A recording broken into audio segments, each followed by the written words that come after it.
this podcast is made possible by the generosity of listeners like you. Kindly consider a contribution through Patreon or PayPal. Links are in the details box. Patreon is a monthly subscription that you can cancel anytime, and PayPal is a one-time donation. Any amount is appreciated. And follow us on social media. We're on Facebook, Instagram, and Twitter, the handle, the Beirut Banyan. And you can find us on our YouTube channel with the same name, and you can start watching the episodes as they're released. Thank you for listening, and thank you for watching. I'm Ronnie Shatah, and this is the Beirut Banyan.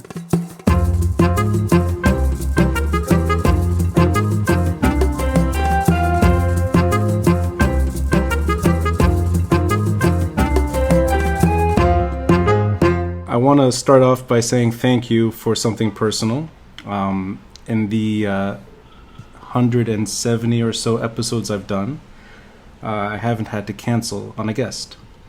And last week I woke up feeling really, really bad. And I'm new to the world of tofu, especially delivery tofu. And it was a big mistake. And I woke up and I thought, this will probably be the most unpleasant episode for you. I would still enjoy it, but you'd be looking at me like, are you okay? And I was sweating and I was in bad shape. So green around the gills. A bit, yeah. I was turning into tofu. Actually, I think I felt like I was tofu. So I had to cancel, and I really it means a lot to me that you were willing to reschedule quickly. But I'm glad you're feeling better. Thank you. And I think it may by accident have been a wise decision, because the last week so much has happened, and I think there's a lot of comparisons, especially when you see it on social media. Some of them may be valid, some may not, but it's worth exploring. And I think it's just the moment is so profound regardless that it may actually divert the conversation a bit into new terrain. So, thank you, Rotten Tofu, for giving us more material to discuss. The third thing I'm going to thank you for, I have a long list. I'll leave it at just a few. Third thing is that you complimented me, but I don't know whether it's deliberate or not. You didn't say I look so disheveled and in bad shape. I feel like I am. I don't know. I don't know if it comes across that way, but thank you, because I need these compliments from time to time. No, it's artfully scruffy. There you go, artfully scruffy. Yeah. I should consider doing something like you're doing. Just at least put something on a bandana, hide whatever I should, because I'm in bad shape. I need a good trim, and I've been avoiding it. At least you don't have a mullet under here. That's true. I don't have a mullet. That's true. That's a whole different subject altogether. And the fact that you know what a mullet is, I think dates us both, right? We're kind of going back in time. I think a mullet is one of those things that's so horrifying that it's like, khalas, it's entered into the culture as, it'll always have its moment in the sun. I don't think there's any pro-mullet group. Or if they exist, we know them. Yeah, I don't know. I think the pro-mullet group sort of like cancel themselves. Yeah, there you go. Cancel themselves. They just sort of like speak their own ills. Self-cancelled politics, but it only exists in the world of hair.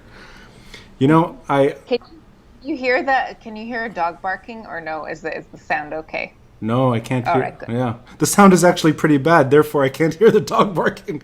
No, I'm kidding. All No dogs. Which, if you hear construction on my side, I apologize. There's a lot of it happening. I want to start off before we get into all that we're going to discuss. Just your own immediate life right now. I know that Lebanon is reopening slowly, very slowly. And just from seeing online, watching sort of people kind of beginning to venture out more, and there's just a little bit more visibility now than before. How is your immediate life right now?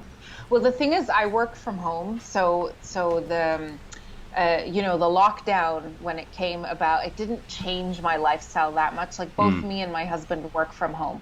So we're used to being in each other's spaces all the time, and also how to give each other space, because we both, share the space and work from it. So our routine actually didn't change all that much.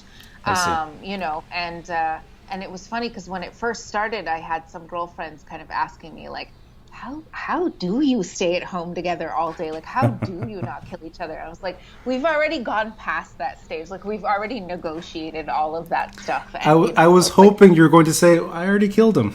Hence but no, you've been compromising. his body's right there. That's right. You want to That's why I don't need to go shopping, you know? exactly, right? That's well, as long as you. Oh, this is morbid now. I don't know What where this is economic going. crisis? Yeah. Meat is not getting more expensive. That's terrible. This is yes. Um, Is this I'm a tofu? Or is vegetarian. this my husband? Oh, it's Yeah. yeah. So, what was I gonna say? Yeah, so in terms of the day-to-day life, like that didn't change so much, but definitely what felt more isolating is we're used to seeing friends and family, and I don't know, like Beirut is very much one of the nice things about it is that because it's so small, you don't have to make plans way in advance. Your friends and your family are kind of like a daily part of your life. People will drop by. I mean, first they text you, right? But like your friend might text and be like, I'm in the area. Do you want to have some coffee? Like you're all constantly having interaction with people. We have a really close friend of ours who's like a kind of like the neighbor in the next building over. So we quarantined, like he was part of our quarantine cell. Right. Yeah. And we hang out together all the time anyway. So like that kind of those core things really didn't change. Right. But what changed is like I sort of realized is even though we did do like some kind of long walks around certain parts of the city, but like maybe a week ago, I went out for a long walk with another friend who I hadn't seen for a while, and we ranged further than I had ranged, and it was very strange to kind of be in. I realized like I haven't been in this part of the city for like 3 months now. It just Right. it's kind of shocking, especially because it's such a small place. I think that's the thing, is like it's such a tiny place, and then when you're isolated, you kind of don't realize it. You just stay in your own little neighborhood, and then when you go out of it, it suddenly feels very, it's the shock of it's like seeing someone that you haven't seen for a long time, and you're like, oh, Exactly. you've changed, but you feel that way about the city, like. And that's a very nice way of kind of elaborate. It's describing maybe that it's a unique circumstance that even in Beirut, where people are taking extra precautions, you always have a neighbor next door, and that the circle it's small, but it still includes someone that you could see fairly regularly, and maybe someone you see regardless. On the other side, I arrived to New York in late January, so it's just maybe a few weeks, a month before the pandemic sort of spread. And New York, I mean, forget coronavirus. It's hard making plans to see anyone, period. Whether you're very social or not, whether you want to see people or you want to isolate. It's difficult. It's a big city and people are always busy. I reached the point that I was like, I need to see somebody. I mean, this is horrible, weeks on end alone. So I got to know, I guess it's your husband's uncle, if I'm not mistaken. Yes, Muhammad Bazzi. And, I'd interviewed him for the podcast before. So just by accident, I met him as soon as I arrived. And we became friends. And we kind of sort of included ourselves in that circle of contagion. I forget the exact word. Contagion circle, I think, yeah.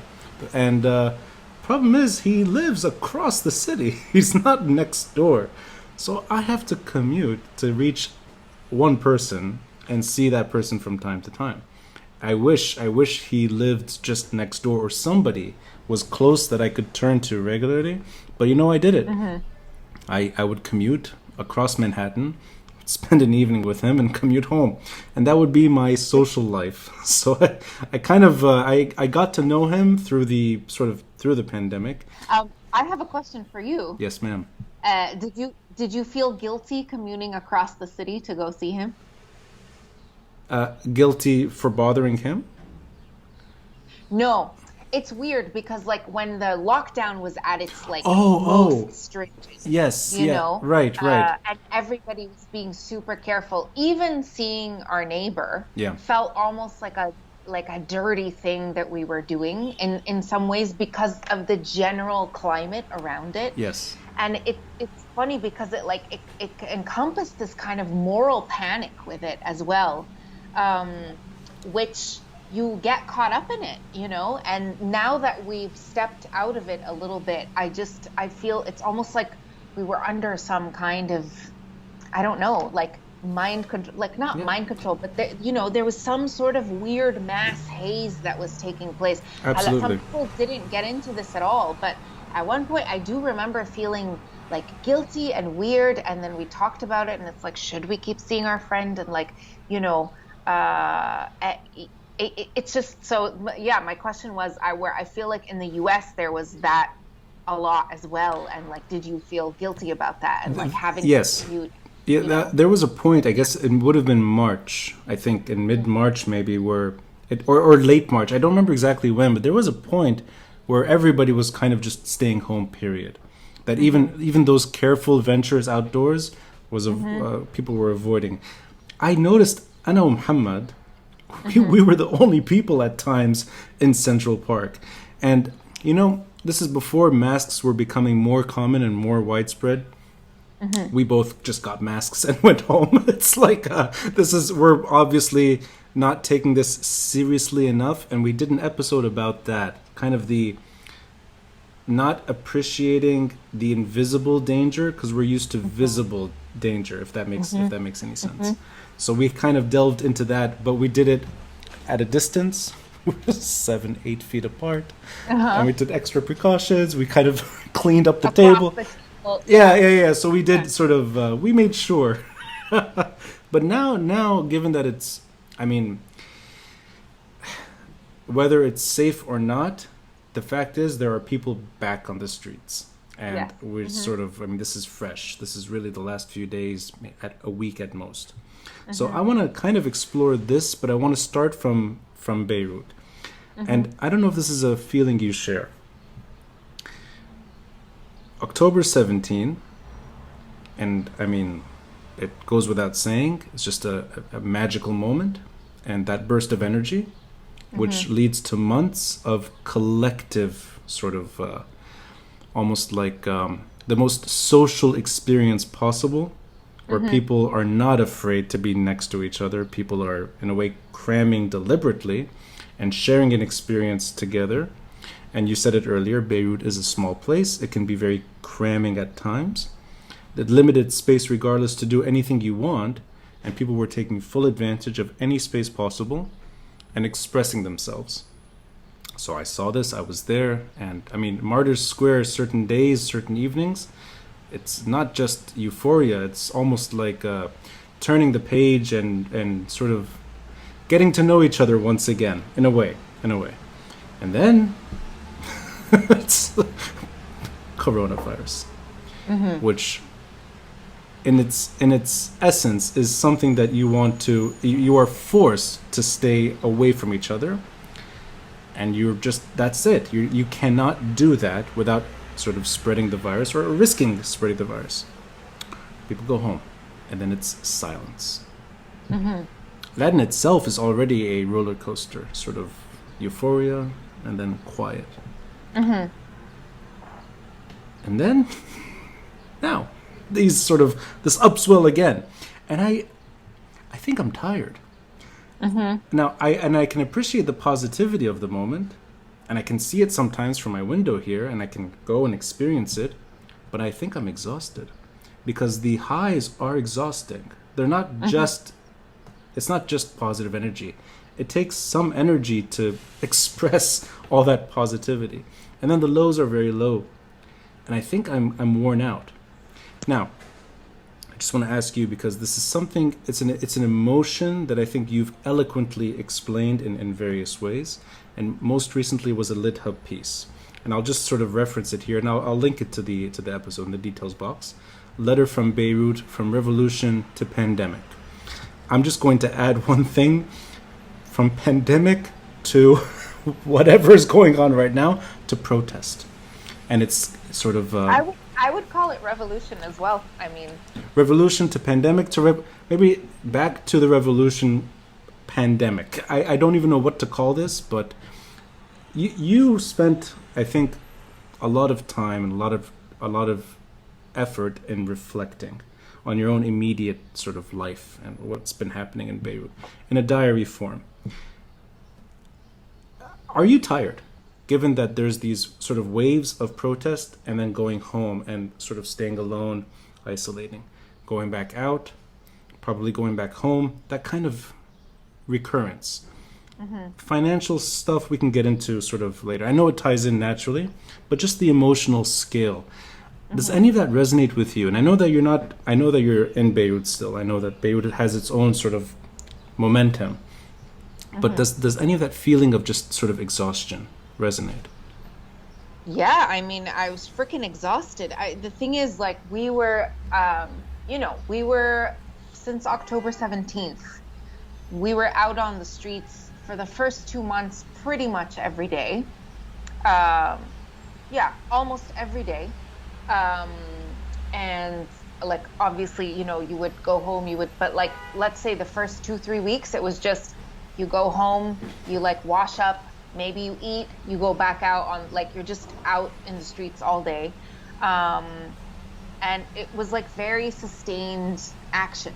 And there was a lot of euphoria, and it was amazing. And there were like ups and downs, because there were also like some violent crackdowns, and there was, there was, on a smaller scale, there was a lot of the rhetoric that I'm hearing now, like just this very tired discourse that, of how to divide people, which is that, these are outside infiltrators and agitators, and like, focusing just on violence and things like that. But like, so for the first couple of months, it was almost daily.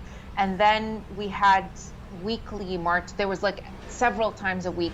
It continued. So there were things going on, but it had gotten more and more violent. But like, people were still showing up. There were less and less people showing up, but there were still people showing up. So it was a very long period of sustained action.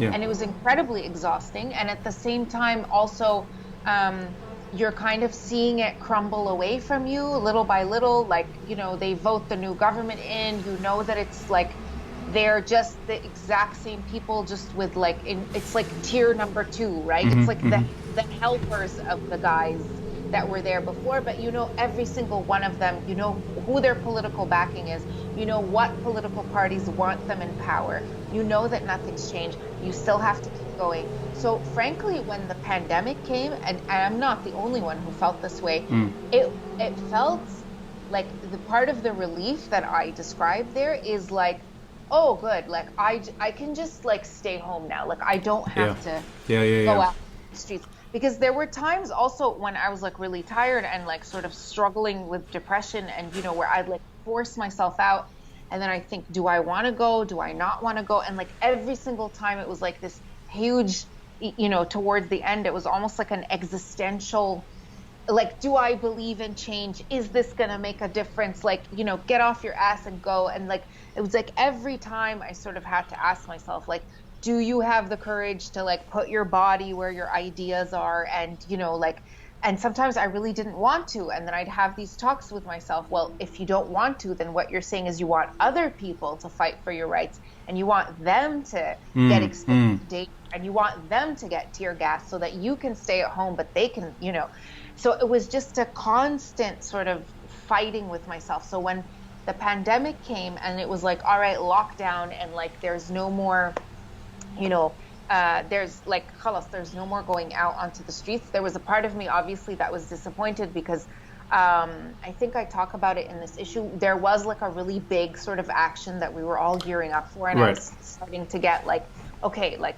excited about it. But there's another part of me that just felt like, hey, okay, like I can just rest. And yeah, it was the first time where you could just like rest, and like you don't feel guilty, because the other times when I would like take a weekend off or whatever, I would feel super bad about it, it's not like, oh, I deserve to stay at home, and like everybody was struggling with these feelings, everybody that I talked to. Some people had more energy than others. Some people were just like, and of course the people who have a lot of energy, you look at them and you think like, I should be able to do that as well. Like, they have a million other things, like they're still raring to go. It's it's today I saw this tweet, and it articulated something that I had been thinking about as well, which is like it was this idea about like how pessimism is like authorities want you to remain pessimistic, right? And it's very true, because I think that what happened with the Thawra when it like during those times of euphoria is it blasts open all the parameters of the known world. So even if you go back to, real life, whatever that is, first of all, it's never the same again. But like, let's say you go back and things are like now, they're more repressive than they were before. They're more difficult than they were before. Regardless, I feel like it allowed you to see things and dream about things and imagine things like, in a way that you like never thought possible. It's like all of a sudden you can see into other dimensions, and just that little glimpse that you get, I feel like that has profound potential for the future. Yes. So you find, but then in those lower moments where like you're really exhausted, you're just fighting yourself. You're like, you can't be pessimistic. You have to be optimistic. It's just like, I don't think I think that's one of the reasons also that I was like keeping a diary during this time, is because, I mean, generally I'm always in dialogue with myself, and I think like that's why this is my chosen career, because it's like, that's just kind of like an extension of my own neuroses that like, So that's real isolation right there. It's like, oh, I have the voices in my head to turn to. What isolation? Oh, yeah. What isolation? We're having so much fun today. We're having a great time. Can we come to the protest? Yeah. But Lina, you're touching on many things that resonate with me on a personal level. And before we get into, you've said a lot, and there's a few points I want to get tackled, but just it's worth saying this, that the LitHub piece is my life. I mean, that's my memory of growing up in Beirut, and I think it's a generational sort of, it's something we all experienced, and it's within that experience there's things that wouldn't make sense to anyone else that didn't live that life, and that includes nostalgia for the war. And it's not the violence of the war. It's not nostalgia for people getting killed. It's not that. It's nostalgia of something that, in a way, shielded us, I think, to a point at home. Kind of gave us that comfort at home, and that's very different than anything else. That kind of. I want to share something with you here. That you detail it so well in the piece. I remember being in my grandmother's apartment in the 1980s. This may be 85, 84, 85. There was a car bombing outside at the intersection. And what area was this? This is Shera Munla in Tripoli. This is up north. We couldn't get to Beirut during the Civil War because of the Green Line, so we would fly into Syria and then take that long journey to Tripoli. And so there's a car bombing just outside against a checkpoint on the street, and I'm very young. I'm 4 or 5 years old, but it's one of my earliest memories. And there's panic. There's panic because we thought my grandmother died. She had just left the building to go buy something. She survived, but I remember this, going to a wall in the apartment, looking for one hole that was probably used for illegal electricity or generator electricity. I don't know what it's used for. There was a hole that I could sort of peer through, and I wanted to watch what was happening outside through that little that little hole. And I don't get disturbed by that memory. Actually, I'm comforted by that memory. Even though it was a very disturbing circumstance outside, but I felt okay, and I felt almost like there's an innocence there. I enjoyed it, and I'd actually go repeatedly. I'd look outside through that little hole in the wall. It may have even been a bullet that sort of, made its way into the apartment. I have no idea what that little hole was. One time I looked inside and I didn't realize there was a cockroach coming in, so that may have been the last time I looked outside. But it's just that there's that memory of I don't know what, it's coziness, it's comfort, it's that protection maybe inside from what's happening outside. And you get into some of that in the piece, and it resonated with me right away. There's something else that you described, which is that long journey of disappointment. And you're talking about exhaustion through disappointment. Modern Lebanese history is one of repeated disappointment. And I think, and I don't know if this resonates with you, it's not just the disappointment that's tiring, it's the expectation that when things appear to line up the right way, and they don't, the disappointment turns into something else. And that may be depression. Maybe. It's almost like opportunities that are never captured, and we sink a little further. And I got the feeling, and you tell me if I'm wrong here, that is what the mood stabilizer theme is all about, trying to make sense of that sort of up and down of modern Lebanese history. And I don't know if M is memory or if M is medicine. I don't know who M is when you sort of, at the beginning. It may be both, it may be neither, but it's that kind of, it takes its toll on a population regardless. And that to me has been the sort of roller coaster that I want to get off of. I don't want to be on anymore. I want to just reach the top and stay there. There's no need to go back down repeatedly. So let me start from there. Does any of that link up to your sort of own adolescence, maybe your childhood, that stage of life where those formative years in Beirut? And do you have that kind of feeling of it's hard to just keep getting disappointed over and over? Otherwise, it's just the whole purpose is lost. Yeah, I mean, absolutely. I think again, one of the reasons why I write is to make sense of all of this, in many ways, and through that as well, I guess I've learned to think about things in a particular way, and there's a part of me that is very tempted to pathologize the Lebanese as a whole, and this is something that we do very well here in this country. And no Lebanese are this, well, Lebanese are that, and like this very kind of like all Lebanese are X or all Lebanese are Y. And like, I do fall into that sometimes. And obviously, yes, like it is a history of disappointment, but it's also a history like, the sort of, I think the big fable that we all grew up with, is the idea of the war of others on our soil, right?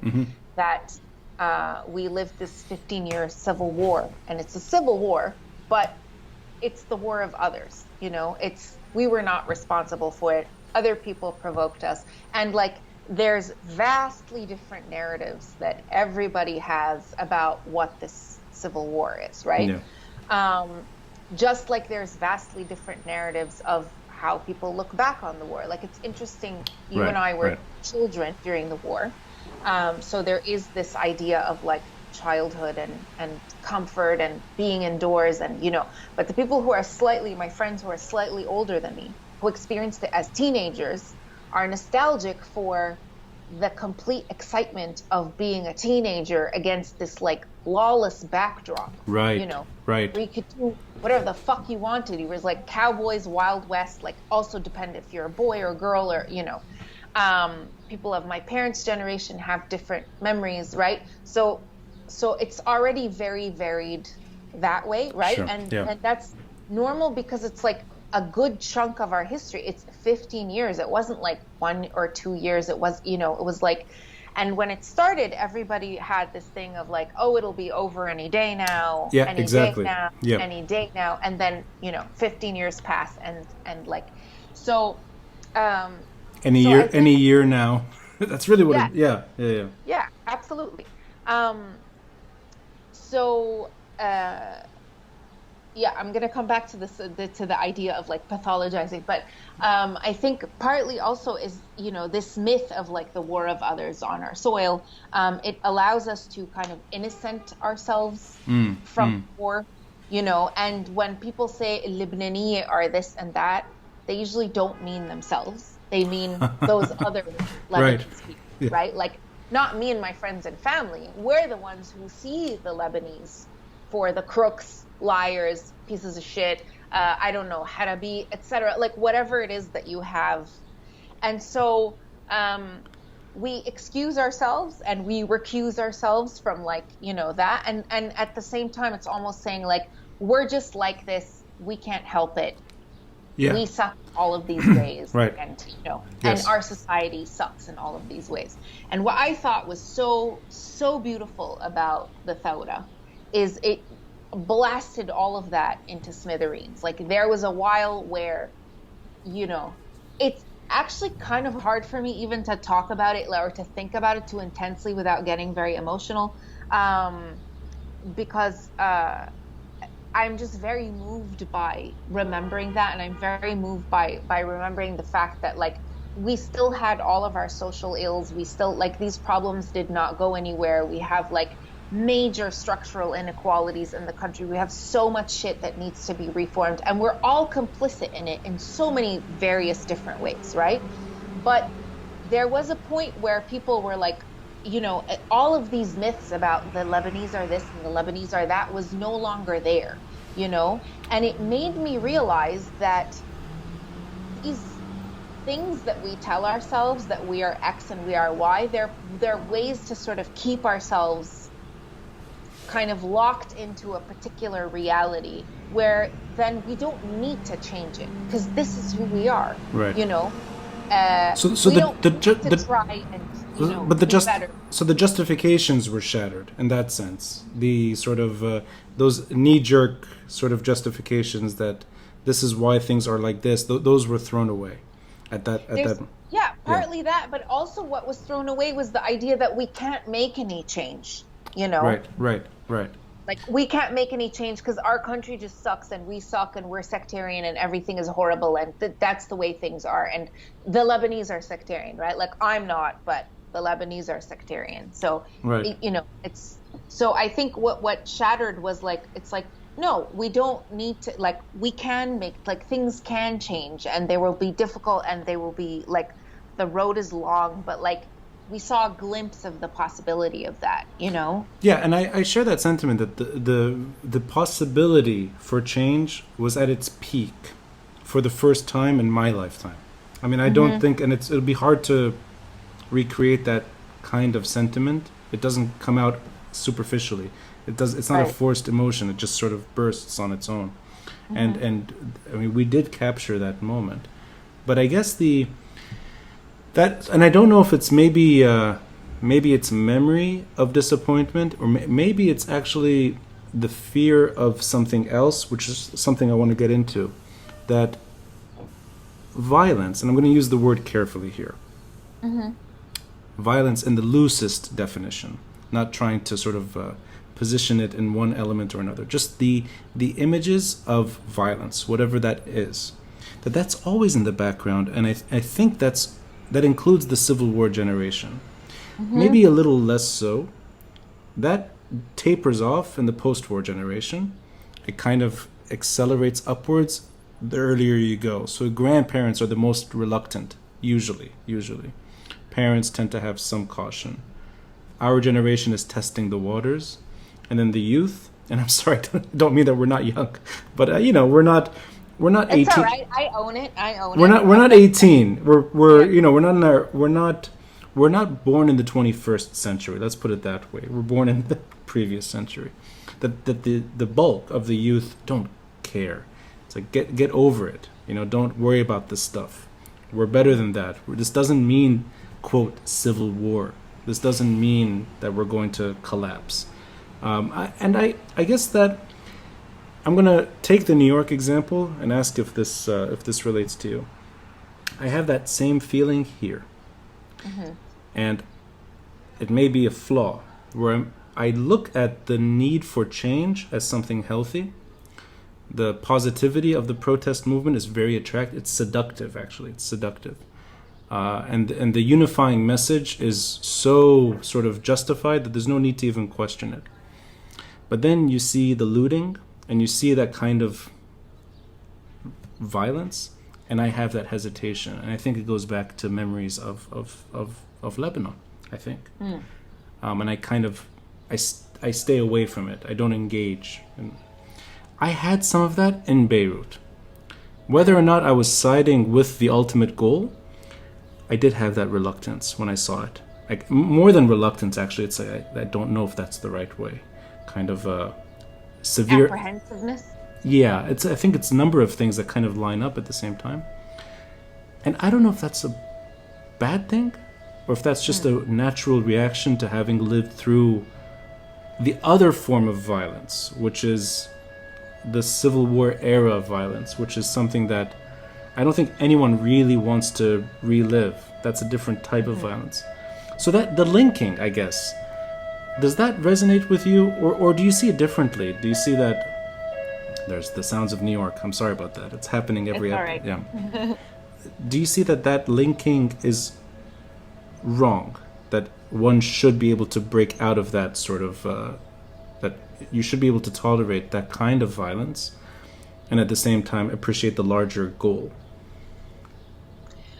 I mean, I think it's something that is quite personal, but like I think that fear of violence is one of the ways that the state uses to sort of keep people in line and in rank and make them afraid of going out to protest. And, so whether it's those threats are like the violence that is going to be done onto you by the security state apparatus, like masalan you've seen in like Syria and Egypt and, et cetera. So you have to like break the fear of that to go out into the streets. In Lebanon, I think what the big fear was, yes, we were afraid of the cops, but we were more afraid of each other.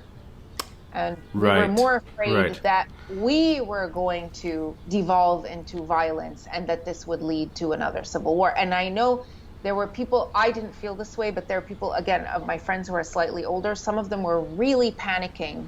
Like they were in between euphoria and total panic, like that first week or first week and a half, until it became clear that the only violence is coming from, the Derek and the army and the whatever.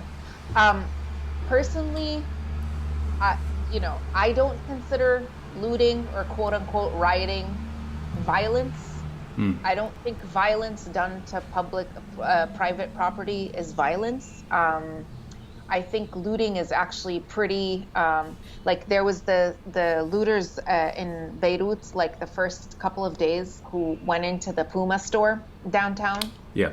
They smashed it open, they stole all the shoes, and they left their own shitty shoes behind. Okay?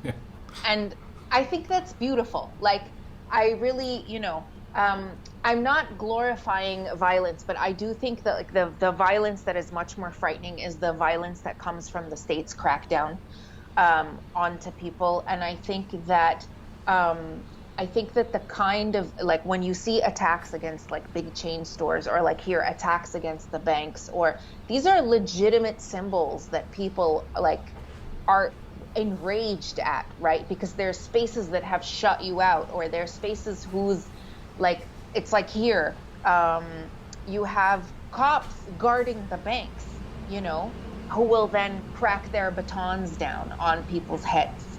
And it just shows you how completely messed up people's priorities are. But I will tell you that whenever I went to a protest, I was never afraid of my fellow protesters, ever. So in that sense, it's, I hope I'm understanding it right, that you can prioritize the risk of certain types of violent expression, so that an attack on a symbol, let's say, or whatever that symbol is, or a simple retail store, whatever not people against people violence. So just there's an attack on some form of infrastructure that does not necessarily worry a person who wants to see positive change, because the real worry is social violence. And if that happens, then there's kind of a real risk at losing the message. Did I get that right? That it's like you can kind of tier it in a way. Yes. For me, any violence that isn't being done onto the human body, unless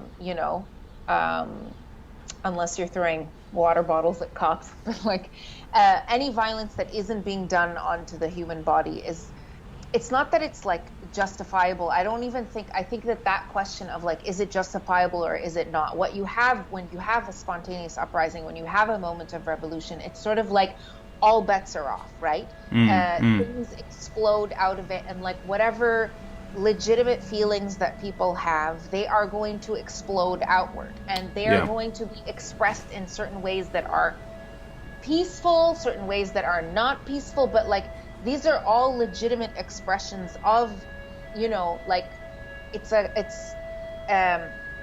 like people have been repressed for so long and sort of not allowed to speak out and not allowed to express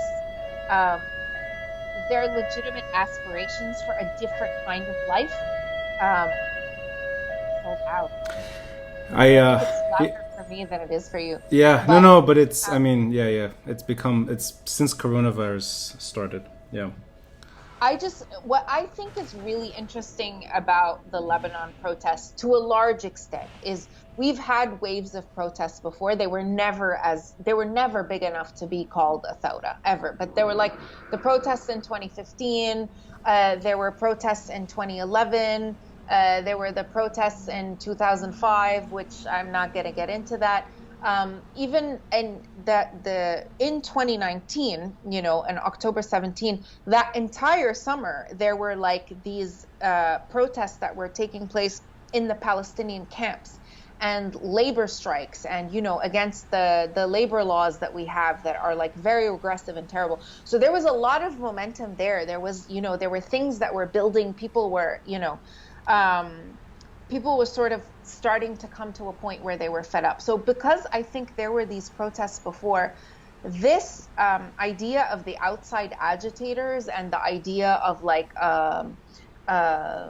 illegitimate violence was very largely rejected by the protesters. So let me ask you though, let's do like a bit of mental gymnastics here. Let's apply, because if there's a big enough population, it may not be the majority, but let's say it's a sizable group of citizens, let's say, who see those images differently, but may share the same goals.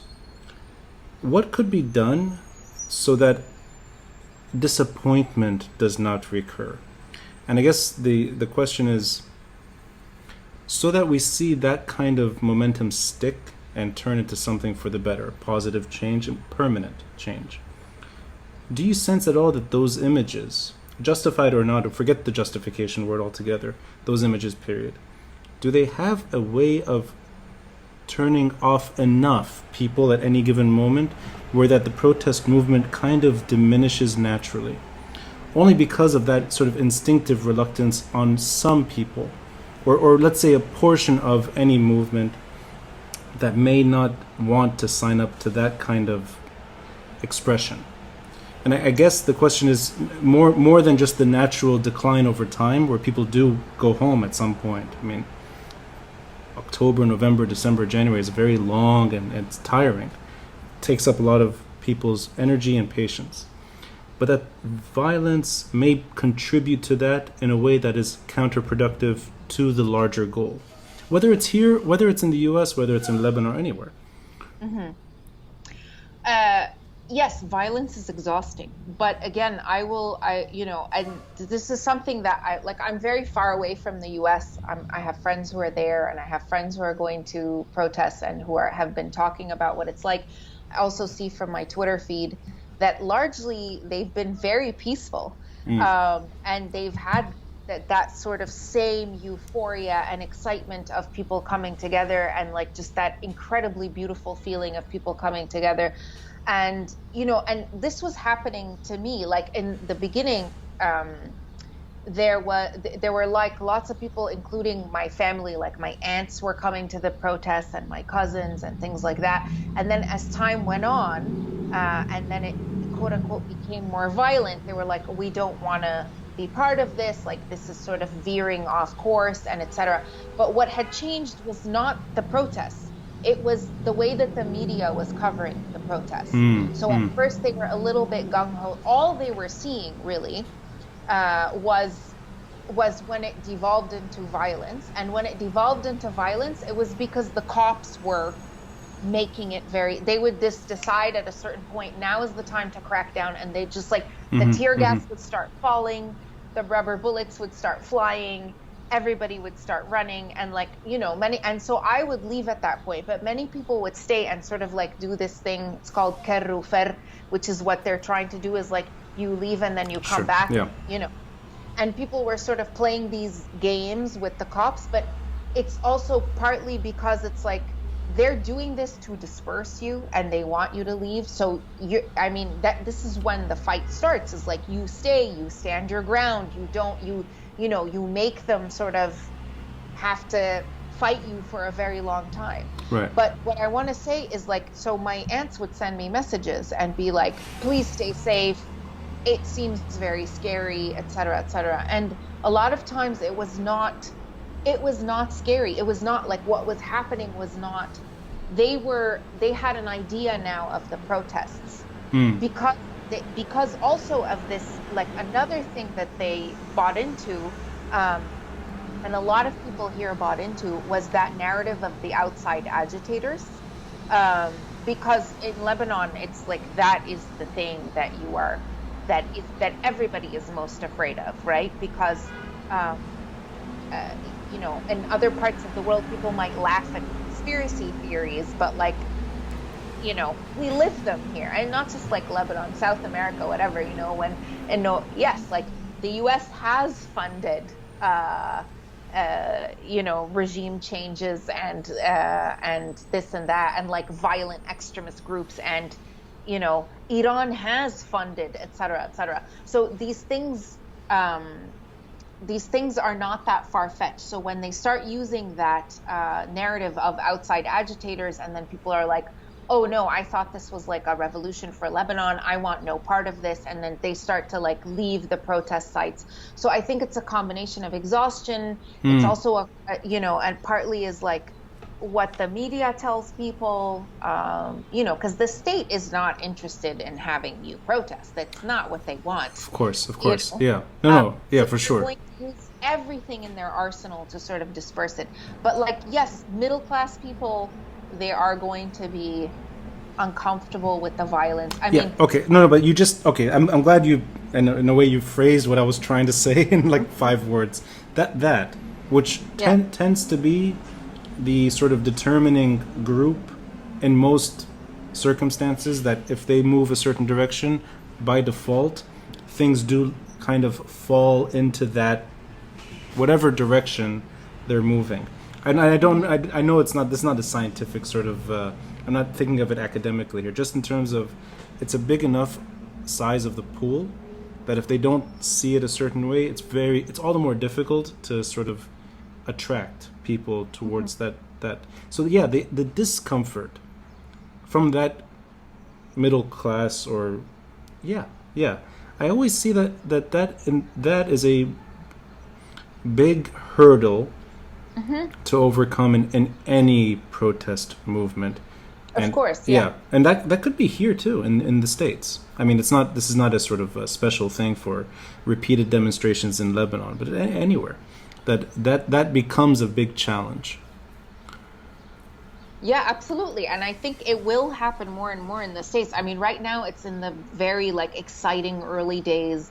I think what sustains like protests in the beginning is even just like the euphoria of the shock of like you go there and you look around and you're like, are we really all here? Like, are we all here really doing this? Like, and that brings you back and back and back again, like just that sort of, and it just keeps blooming and blossoming, and like just that excitement of like, this is us, like this is really, I remember in the beginning in the protests, it's just like looking at people and, just people kind of like randomly saying nice things to each other or hugging each other. Like there was this really like this kind of incredible energy of like, this is us, we're actually doing this.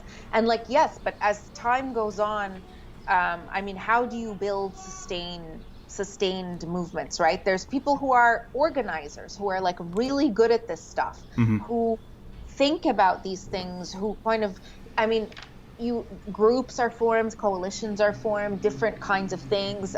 You start to think about like, okay, how like so yes, there is the pressure that you put on in the streets, but like also in Lebanon, there's a lot of stuff that like started happening behind the scenes. Whether it was like one of the most amazing things about the protests was like the sort of how the squares turned into these like Yeah. Classrooms in a open sense. Almost. classrooms. Yeah. Yes. So there Yeah. were like lectures every night about all kinds of things. Like I learned so much about the Constitution I didn't know. I learned so much about like law that You I know, didn't know. it's a pretty decent document. It's not so bad. When you read it, it's quite impressive that we have this thing and we don't apply it. It's Yeah, a yeah, the problem is in its application and its selective application. right. You know. You know, Um, but Lena, I wanna touch on two other things, and I know I'm already taking too much of your time, so I won't No, take. no, not at all. But I just want to say one thing, Yes. which is that just about like, because we were talking about like middle class involvement and stuff. And I think that like a lot of people in Lebanon, they continued being involved for two reasons. One, because I think it was where other people, where they had gone home before at certain times when the going got tough. I think with everybody, it was like, well, what happens like if we go home, are we willing to like go back and live in the shit that we were living in? Like it just felt so like really, because what happens with protests is the people who have nothing left to lose, that's who, like Janis Joplin said, that's like a form of freedom, right? But even though the middle class people can go back and have relatively nice lives, there was such a feeling of disgust Yeah, that it that's true. reached into. And so what happened was like people started organizing in different ways. Like they started forming unions and talking about like how to form unions, how to strike at the various universities, how to like organize with smaller groups, how to, and these things, I think we're going to see them come to fruition over the long term, but they take a long time. Like our unions were decimated, like It's just true. completely decimated. So now they're being built again from the ground up. And first people are learning what the fuck, unions are like. You're Should we absolutely indeed, right. You know, I actually attended some of these discussions, and they were so impressive, given the leadership we got used to, that it's like stark contrast. A tent in Martyrs Square has a I healthier know. debate over, let's say, transportation than the entire ministry of whatever. I mean, it's just like it was so stark contrast, And and then you're like, oh my God, we have so many brilliant people.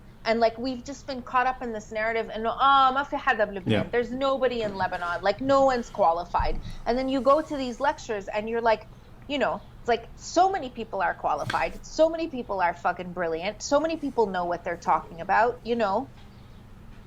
I agree, and I'm very fortunate that I just was able to see this on a daily basis, and I ended up doing several episodes with lecturers from Martyrs Square, and it was fantastic. It was actually the best kind of classroom you can think of. I mean, it's happening there in the middle of the protest movement. You have a discussion about exactly what they're fighting for, and I mean, I'll avoid the disagreement about 2005. I know you kind of hinted at that. We don't need to get into that. But just I saw these recent months of, it's almost like every decent idea in modern Lebanese history lining up, which includes domestic accountability, which I took from the You Stink movement. That was really the beginning of a punch. It's like we need to get rid of at least some corruption because this is unmanageable. And You Stink is just the right phrase for that kind of punch. We might disagree. We don't need to get into it. I saw 2005 for the better part as one of sovereignty. But 2019 seems to be everything that needs to happen for Lebanon to finally emerge from the civil war, which to me was the ultimate goal. Get out of the civil war era and move on to something better. I want to there's two things I want to address here. And I like that I read your pieces in the New York Times, and then it's nice to get to know you later, because I stumbled upon two pieces you wrote, one not too long ago about pandemic in the New York Times, and then I think it was late last year, one about Ponzi or Ponzi scheming, if that's the, yeah. Ponzi and pandemic. And the reason I find this entertaining, at least for me personally, is because it's so much contrast to the visit Beirut, the number one destination of the world, go spend a summer visiting the wineries of Lebanon and get a kick out of the ski slopes. These sort of like almost cheesy. Oh yeah. These. Yeah, and I think it was 2010 or maybe 9, the number one destination, New York Times. And now we have the other sort of, here you go. There's the pandemic. Here's the Ponzi scheme. Get used to it. I want to touch on these two issues. I know they're huge, and each one probably deserves its own series. The first, pandemic, because it's not pandemic of coronavirus disease, it's one of hunger. And that is something that I don't know in Lebanon. I've not, even in the darkest years that I grew up in, personally in the 1980s, hunger was not it was there, but it wasn't talked about this way. And it's a real issue now. So let's start there, because I think the Ponzi scheme is it's a difficult subject altogether. But that issue of hunger, I don't want to see Lebanon go through more pain to reach a better place. I'd like to see Lebanon at least try to cope with the difficulties it has right now so that it gets to a better place. But there's no need for further pain. Yet I see that it might be a reality, that things are going to get worse. There's been a debate, mostly online, but also in sort of different outlets in the US and in Lebanon, about whether or not any institution can come to the rescue and at least alleviate that level of suffering.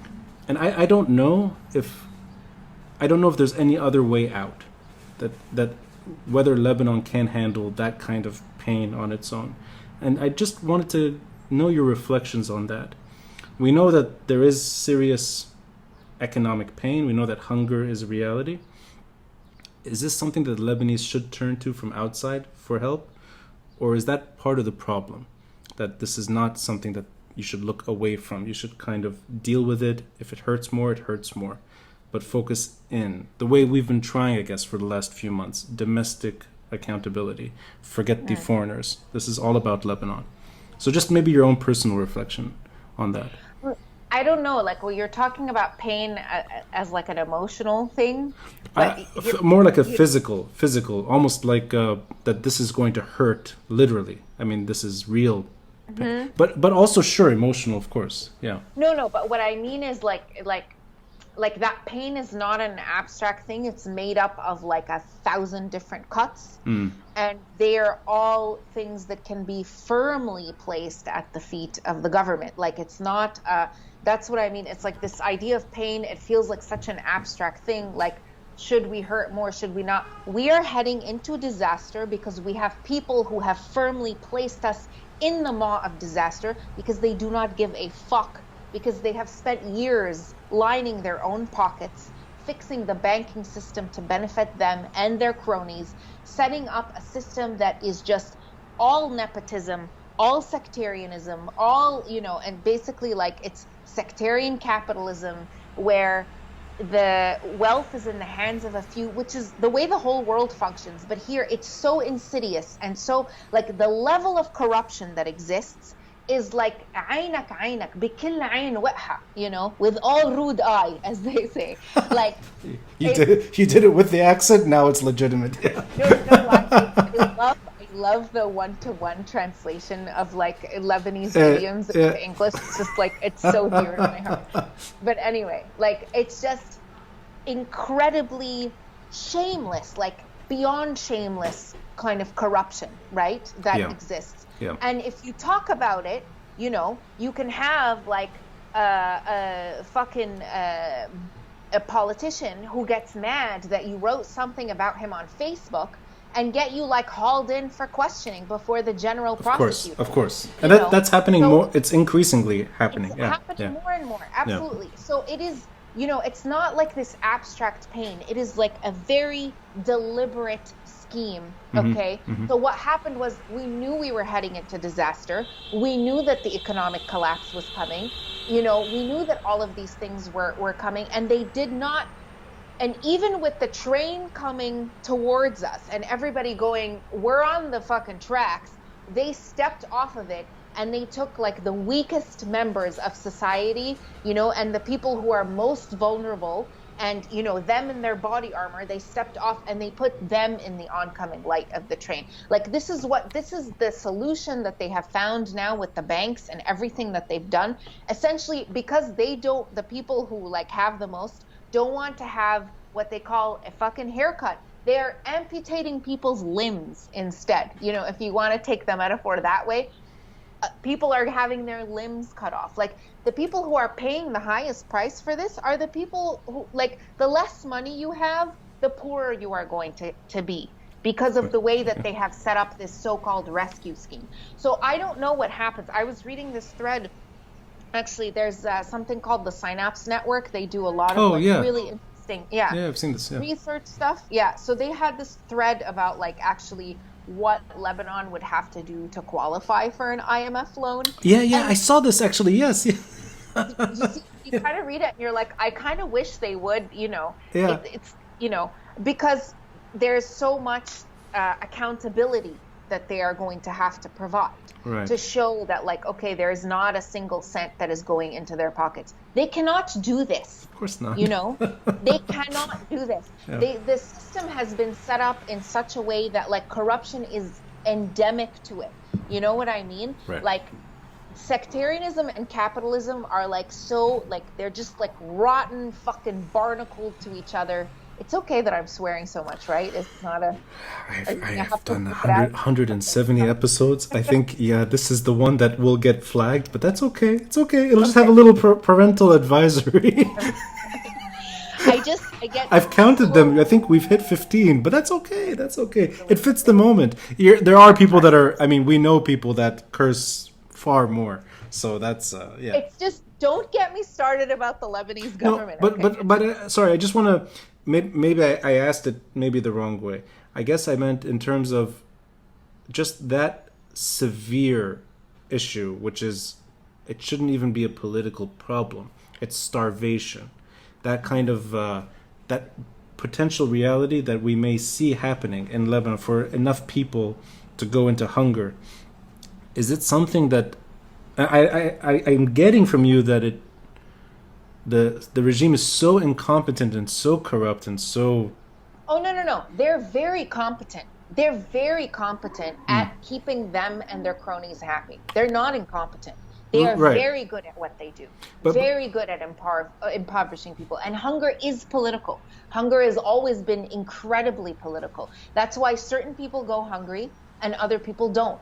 And there's a very clear political program behind that. Okay, but you know what I mean? But within that, let's say, I guess what I'm asking is it appropriate to search for help or aid outside of Lebanon to alleviate that problem, or would that feed into the problem, that this would sort of preserve what you're describing, the most quote competent only for its own sort of crony capitalism needs, but otherwise intolerant towards anything else. So I guess it's just where would you get the help from if the regime is not interested in providing, or do they have to provide for their own survivability now that they're faced with the reality that they have to do something, otherwise they're out too? I mean, I guess I'm trying to see what happens in the near future regarding hunger. I mean, there's powerful political parties that in not so coded ways are trying to give the message of, well, our constituents won't go hungry. You don't have to worry about our constituents. And that's how you bring people back into the fold, right? But this question of, like, you know, should Lebanon look outside, should not, I mean, I don't, practically, who is going to bail us out? Like, who, exactly. You know, yeah. You don't lend money to, you know, your friend who squanders it all the time. Like, you just, at some point, like, who's going to lend Lebanon money? Like, it's a moot question. of who's going to lend us money. You know what Yeah. I mean? I mean, Right. what we need is sort of like things are going to get very bad, and we know that things are going to get very bad, but like what we need is sort of like sustainable schemes that are going to go forward into the future. And there's like many more knowledgeable people than I am who have been studying things like this and talking about like, okay, well then we're a country who has really good fertile land, but like agriculture needs to be subsidized by the government. There Right. has to be incentives. Like we have our farmers, who basically have to sometimes pay people to get the crops off their hands because the government has made it such so certain people can line their pockets that it's cheaper to import goods from foreign countries than it is to like go a few miles into the Bekaa Valley and to buy from the farmers there who have like who are losing money on their crops. A friend of mine wrote an article like a few years ago that sort of completely shocked me, that the orange farmers had to pay like 3,000 lira themselves to get someone to take the oranges off their hands. Like they were paying money because to get rid of their own crop. Right. Right? Yeah. So, I mean, like, we don't need to go hungry. This is not a thing but like, the government has there has never been any kind of investment in like sustainable, local, whether it's in agriculture or industry or, everything has been created in order to prop up the real estate market, essentially. All of these get-rich-quick schemes and everything else. I mean, it's very sad because like this is a country that could produce for itself, that could be better, that could import things, but it needs, it needs a kind of program or structure to help. And I think that this is what we need now in the long term. And essentially we're going to be forced now to create our own industry because we can't no longer afford to import things. Right. That's true. Like we're going to have to find local like local alternatives to everything that we used to import, whether it's like foodstuffs or like basic, hygiene products or whatever. Like we're going to have to start manufacturing things here and figuring out ways of doing them, right? But the problem is like you have this whole supply chain. So like, let's say you have the resources, but you still have to buy and import the machines to like clean this thing for you or can these goods. So like we're starting from like a very low level and where we already have nothing. So it's going to take a long time, but eventually maybe it will build the economy in a way that will make it slightly more sustainable. So I mean, and I know this is in a way we're trying to project a bit into the future. So I think it's so fluid at the moment anyway that there are many sort of avenues forward, but I'm getting the general idea is that the structure has to go, and if the structure doesn't go, we're setting ourselves up for permanent disappointment. Like this structure has to disaster, which is a better word for that. Okay. Now I'm gonna transition from that to, and I know neither one of us are finance people. At least I'm assuming you're not a hedge fund banker. I don't think that's not your side gig. I don't think translator, writer, M&A. I don't understand money. I have to give a shout out to Sami Halabi, who is like one of the Triangle Triangle Policy, who they write these policy papers that actually really explain things. They're the ones who explained like the Ponzi scheme. Even after I had read it, I had to like call him, and he spent like a good hour and a half on the phone with me. I'm like, wait, so how does the money work? Like, just and he, like explain it in like the most like as if I was a 5-year-old. And it's because it's not just money. It's not just finance. You're talking about.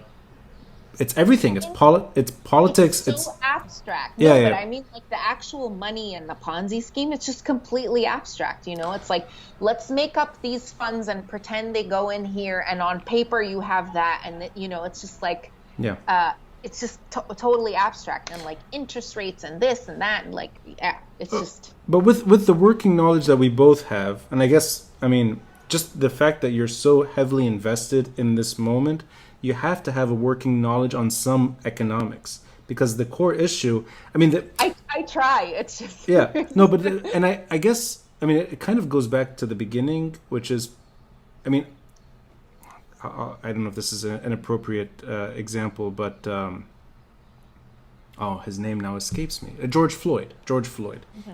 So here in the U.S., that's the final straw, and then people go out and they demand change.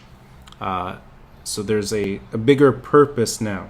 It's not just justice for George Floyd's family, or even making sure that those policemen are held to account, or that the Minnesota police are. It's not about that. It's about a nationwide. Defund the police. Yeah, absolutely. Right. So it kind of, what could have ended up being a very local affair, spread like wildfire. And I mean, we know that in our era now, social media is probably the biggest sort of information avenue for ideas to spread quickly. And you know, a week later, we're seeing the biggest protests in recent history in the U.S. So there's that. October 17, it's the WhatsApp tax is obviously not the issue, but it's the final straw. And then that sort of the purpose grows and grows and grows, so that now we're talking about society. We're talking about more than just, but at least in the Lebanese context, maybe to a point here too in the US, but particularly in the Lebanese context, there's an economic component that is so critical that you're forced to learn. I mean, you are reaching out to experts just to understand what happened. I mean, that. Yeah, of course. Right. So with that, I just want to wrap it up with your own reflection here, as somebody who's grown up in a country that's always turned to aid from abroad, and that's our life story. So when Lebanon can't fix it, when Lebanon doesn't have the capital, a foreign entity will sort of step up, maybe ask for some pressure in some ways, some advantages in some ways, will become heavily involved in the system in some ways, and when they're fed up, then goodbye, we can't deal with this anymore. So there's that's been sort of the pattern the last 2 decades at least. Usually Gulf countries, usually. Sadr money is locked. IMF package is being negotiated if it happens. It's in the negotiation stage. Let's assume that it doesn't work. And let's just assume, even though the Sadr money has gone, I think, from 11 billion to 5 or 6 billion recently, it's been halved. So even the amount that was promised has sort of gone down. But let's say there's no money from abroad. Do you think, and I'll try to end it in a positive way, because I hope that there's a positive message here for me and for you and for everyone that's kind of invested in this. Do you think we have what it takes this time around so that we don't need to look away to solve our problems? That we have sort of now enough experience with the way this country was governed for so long, and that we're so fed up that we have at least the starting point now for positive change, so that maybe in a decade, maybe later, who knows how long it'll take, we'll be able to live in a country that at least stands on its own 2 feet and provides basic services and meets the minimum criteria for what a state should do. So, just a sort of your own reflection on maybe the short, medium term. Will things turn out for the better if we don't get help from abroad? I guess I have to hope so. That's a good answer. I have to hope. Yeah. I have to hope so. I just really do feel that like the poison of sectarianism needs to be like excised from everybody's blood, and it needs to be kind of disentangled from the structure of the state. And I don't know how that happens. Like, it is such a long, hard fight, and I don't know. But I have to say that even though I am very exhausted, I'm also very moved and energized and enthused by like what's happening in the US right now. Like whenever there is a sort of like a outbreak of an uprising, I feel like I take strength from that. I take strength from the fact that like people are sort of like refusing to take shit anymore. There's something incredibly powerful about saying like this is enough. There's something very powerful about having the people in power be scared. Yeah. You know? Yeah. That's true. Like for them to really be frightened. Yeah. For the right reasons. Yes. They're frightened into fills me with joy. To think of their terror fills me with joy. Yeah. And you know, and I feel like if we can keep them running scared, because they should be scared, you know, as in if they don't do their jobs right, then they should fear for their, you know, for their jobs, like if nothing else, right? And that's the kind, like if you live in a world where there's like true accountability for like leaders and rulers, where they know that they are beholden to people as opposed to, you know. So when I see this kind of spreading, it feels almost like I don't know, like it's a generalized philosophy. And I'd like to think that things can get better here because they will get better elsewhere. And then if we do need aid from abroad, then it's like the kind of real mutual aid of solidarity, of people helping people, of people sort of like trying to create more egalitarian societies across the board. And like, maybe that sounds like insane utopia, but I think we've seen enough people sort of rise up in enough countries over the last couple of years and say enough is enough, that it gives me a sense that at least like maybe people are starting to understand that they don't deserve to be like fodder for capital's machine, and that they don't deserve to be the ones who are like at the bottom of the heap so somebody else can get rich. That they're starting to understand that this is the way that the system works, you know. It's you have to be poor so these people can be rich. You have to be poor, you know. And they're saying, well, actually maybe I disagree with that system. Maybe I don't want to live under it anymore. So, you know, I mean, regardless of all the circumstances and all that we're seeing, it's obvious that connectivity is so important for the moment. And you, in a way, you just reminded me right now, yesterday, a mural of George Floyd, I think in Syria, in Idlib, just on a broken piece of wall, in war-torn, you know, and they're drawing his image. And that's crazy. I mean, this kind of reality that we're all in it together. Causes are different, circumstances are different, levels of oppression are different. The struggles in general are different. It's not like everyone's on the same page all the time. Absolutely. But the fact that we're all watching each other and learning from each other and admiring each other, I think is very. It's a very special and also a very strange moment to live through, where we're seeing it happen. And, you know, we grew up at a time in real time, exactly. And we know what it's like to not have all of that. We know what it's like to be within our own walls and during the Civil War, just looking outside. Through a little hole. And we also know what it's like to not have social media and attempted demonstrations that never had that, where they were more or less isolated affairs, more or less. And now, I mean, people are chanting slogans from different protest movements, and they're happening quickly, and they're happening sort of successively in instant sort of time. That doesn't sound right. None of that jargon came out right, but you know what I'm talking about. I know exactly what you're saying. It's fast. It's fast-paced. So maybe there's something there, that history is moving maybe a little faster than it used to from connectivity. And maybe we'll see positive change sooner than we think. I hope so. I really hope so. If we do another episode, and you were very kind, you gave me, I mean, you're still awake. It's almost 10:30 p.m., I guess, in Beirut. So you're very generous. Yeah. Yes. I'd like to explore literature with you. And maybe that's something that we can discuss one day. Just your appreciation for certain authors.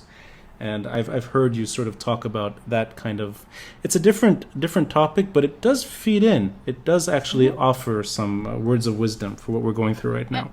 And I think I know a little bit more about it than a lot of the stuff that I've been talking about today. So I'll cancel this episode. No. We'll do another episode where we're. That's If you funny. think I talk a lot now, wait till you see me then. Yeah. Well, yeah. No, but then we could just literally have you just write something and send it. I'll the video will just be sort of just words without your voice even. Just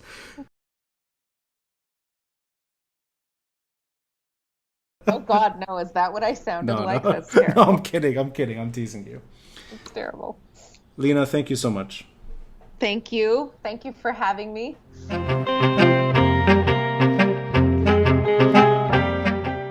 Thanks for listening, and a friendly reminder to help support this podcast by contributing through Patreon or PayPal. All links are in the details box below. Until next time, I'm Rani Shatah, and this is the Beirut Banyan.